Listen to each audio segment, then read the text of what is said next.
Siopao is a well-loved snack in the Philippines. It was introduced to the Filipinos by Ma Mon Luk, who has a very interesting story on the origin of this delectable bun.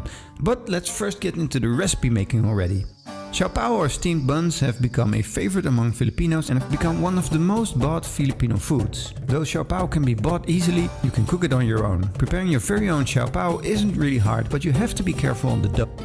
Now for the dough you'll need a quarter cup of lukewarm water, a teaspoon of yeast, 1.5 cups of all-purpose flour and a little more for dusting, a quarter cup of sugar, half a cup of lukewarm milk and just a pinch of salt.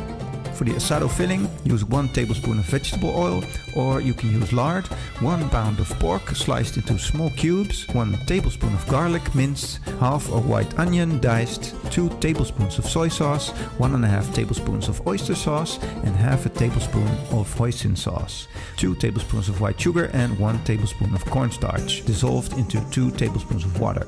Now for the separate filling you can use 2 eggs, hard-boiled red-shelled or salted eggs. Now these are optional but very delicious.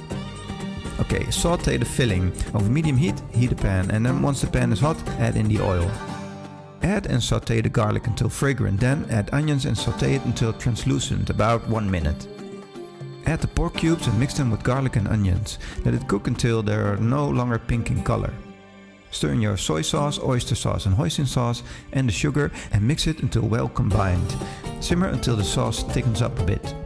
Now pour in the cornstarch mix and stir. Simmer it for around 5 minutes and then remove it from the heat while you prepare the dough for the siopao buns. Now to make the dough, dissolve the sugar in lukewarm water. Proof the yeast with warm milk and wait for a few minutes or until bubbles form. Now proofing is to sprinkle the yeast over the surface of the milk and tiny bubbles should begin to appear on the surface or around the edge of the container and it should start to smell, well, really yeasty. Then stir to combine your milk yeast mixture and water sugar mixture. Add flour to the mixture little by little until the 1.5 cups are fully dissolved. Now preparation may not take long, but cooking time takes quite a few hours. You have to cook the meat filling first before preparing the dough, and the dough has to have time to rise. Now there aren't many ingredients and sauteing the ingredients well is the secret to make a very delicious siopao. When you're done, the best partner for this siopao recipe is mami and any type of pancit recipe. I'll get a card up here for our pancit canton recipe. It's a great video to watch. Roll out the dough on a floured surface and knead. And slowly add in more flour as needed until you form a nice consistency. Then form it into a ball. Place the dough in an oiled container, then cover it with a moist towel and place it in an airless area. Let it rise for 30 to 45 minutes and after 45 minutes punch the dough to let the air out, then knead the dough for at least 2 minutes. Then again let it rest for 5 to 10 minutes. Make sure you cover it with a moist towel again. Then divide it into 8 to 10 pieces or depending on how big you want them.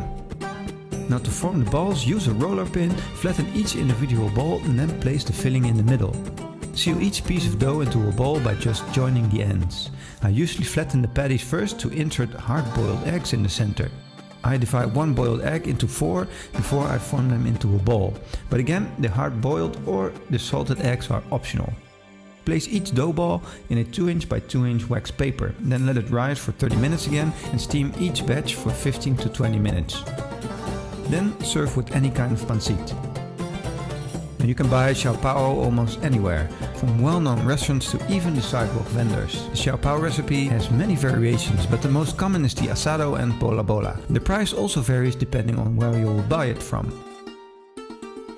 Ma Mon Luk, or Ma Mon Luk in Chinese, came to the Philippines in 1918 because he wanted to get over a heartache. And for this to happen, he devoted his life to build a grand business, thus the birth of the siopao, mami, the chicken mami and siao mai industry.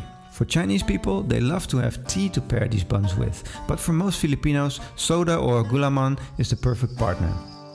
Siopao may seem like a simple snack or go-to food, but it will satisfy the hungry tummy because of its meat filling and the dough of course.